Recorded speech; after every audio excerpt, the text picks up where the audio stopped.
आज अनंत चतुर्दशीच्या दिवशी जे गणरायांचं विसर्जन आहे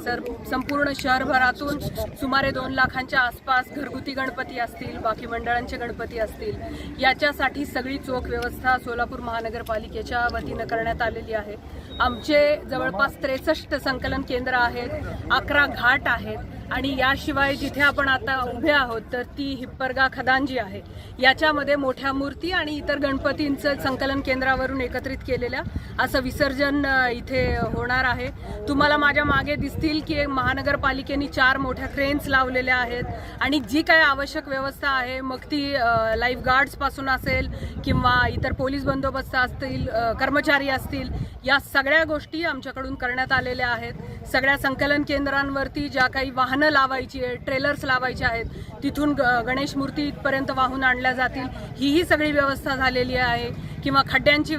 दुरुस्ती असेल, प्रकाश व्यवस्था असेल, झाडांच्या फांद्या तोडणं असेल,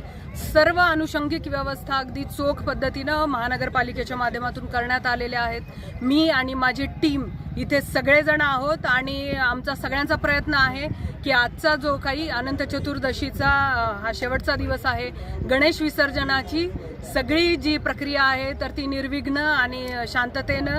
पार पडावी, याच्यामध्ये कुठल्याही प्रकारच्या अडचणी येणार नाहीत अशा याच्यासाठी जातीनं सगळेजण लक्ष ठेवून आहोत। याशिवाय उद्या सकाळी जो काही गणेश विसर्जनाचा दुसरा दिवस असतो, त्यानंतर आपलं शहर हे सगळं संपूर्ण स्वच्छ दिसेल आणि गणेश विसर्जनाचा जो काही परिणाम असतो,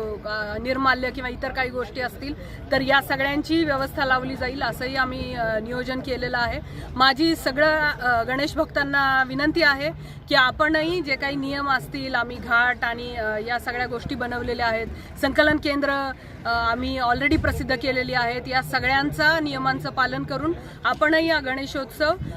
पर्यावरणपूरक आणि निर्विघ्न पद्धतीनं पार पडेल यासाठी महानगरपालिकेला सहकार्य करा।